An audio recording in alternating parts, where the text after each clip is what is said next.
Bismillahirrahmanirrahim. Assalamualaikum warahmatullahi wabarakatuh. Nama saya Sola Devina Fitria, NPM 19.208 dari kelas E. Kota saya tinggal di Tangerang, Banten. Di sini saya akan mempresentasikan materi syarat dan rukun nikah dalam pandangan Islam. Yang pertama ada pengertian nikah dalam Islam. Pernikahan atau nikah artinya adalah terkumpul dan menyatu. Menurut istilah lain juga dapat berarti ijab qabul atau akad nikah, yang mengharuskan perhubungan antara sepasang manusia yang diucapkan oleh kata-kata yang ditujukan untuk melanjutkan ke pernikahan, sesuai peraturan yang diwajibkan oleh Islam. Ada juga hikmah pernikahan, yaitu cara yang halal dan suci untuk menyalurkan nafsu syahwat melalui ini selain lewat perzinahan, pelacuran, dan lain sebagainya yang dibenci Allah dan amat merugikan. Selanjutnya untuk memperoleh ketenangan hidup, kasih sayang, dan ketentraman, memelihara kesucian diri, melaksanakan tuntutan syariat, membuat keturunan yang berguna bagi agama, bangsa, dan negara. Ada juga syarat sah pernikahan, yaitu beragama Islam. Pengantin pria dan wanita harus beragama Islam. Tidak sah jika seorang muslim menikahi non-muslim dengan menggunakan tata cara ijab dan qabul Islam. Yang kedua, bukan laki-laki mahram bagi calon istri. Pernikahan diharamkan jika mempelai perempuan mempelai laki-laki dari pihak ayah. Diperiksa terlebih dahulu riwayat keluarga sebelum dilakukan pernikahan. Yang ketiga ada wali akad nikah. Wali akad nikah mempelai perempuan yakni ayah. Namun ayah dari mempelai perempuan sudah meninggal bisa diwakilkan oleh kakeknya. Pada syarat Islam terdapat wali hakim yang bisa menjadi wali dalam sebuah pernikahan. Meski demikian, penggunaan wali hakim ini juga enggak sembarangan. Yang keempat, tidak sedang melaksanakan haji. Syarat sah menikah berikutnya yakni tidak sedang berhaji, yakni dalam hadis riwayat Muslim. Seorang yang sedang berihram tidak boleh menikahkan, tidak boleh dinikahkan, dan tidak boleh mengkhitbah. Hadis riwayat Muslim nomor 3432. Yang terakhir bukan paksaan. Syarat sah menikah terakhir yakni menikah bukan karena paksaan. Pernikahan karena keikhlasan dan pilihan kedua mempelai untuk hidup bersama. Selanjutnya ada rukun menikah. Yang pertama, mempelai laki-laki. Syarat sah menikah adalah mempelai laki-laki. Pernikahan dimulai pada saat akad nikah.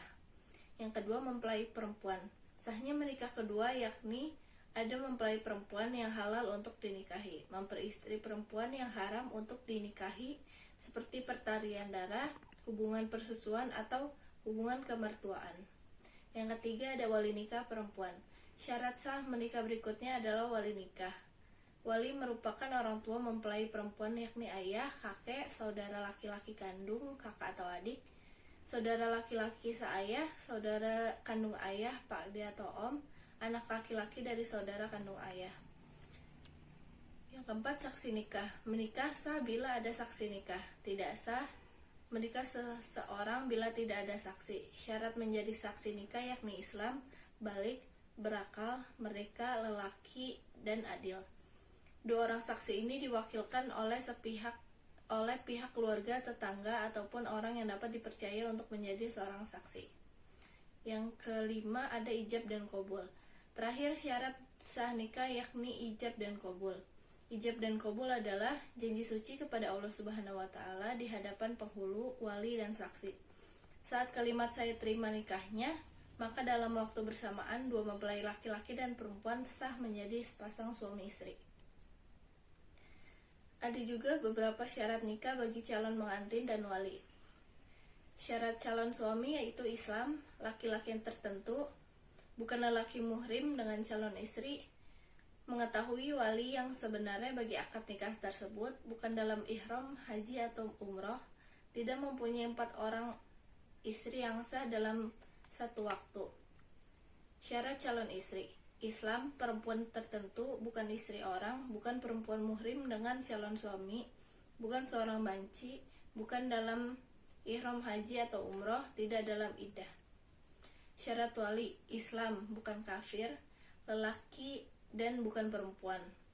Telah pubertas dengan kerelaan sendiri dan bukan paksaan. Bukan dalam ihram haji atau umroh. Tidak fasik, merdeka. Jenis-jenis wali, yaitu wali mubjir, wali dari bapaknya sendiri atau kakek dari bapak yang mempunyai hak mewakilkan pernikahan anak perempuannya atau cucu perempuannya dengan persetujuannya. Sebaiknya perlu mendapatkan kerelaan calon istri yang hendak dinikahi.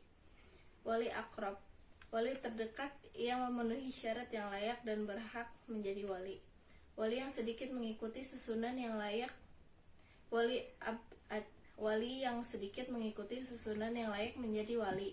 Jikalau wali akrab berkenan tidak ada, wali abad ini akan digantikan oleh wali abad lain, dan begitulah seterusnya mengikuti susunan tersebut jika tidak ada yang terdekat lagi.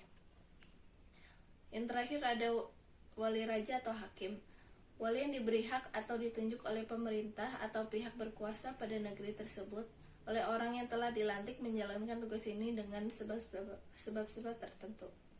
Demikian presentasi dari saya. Kurang lebihnya mohon maaf. Sekian dan terima kasih. Wassalamualaikum warahmatullahi wabarakatuh.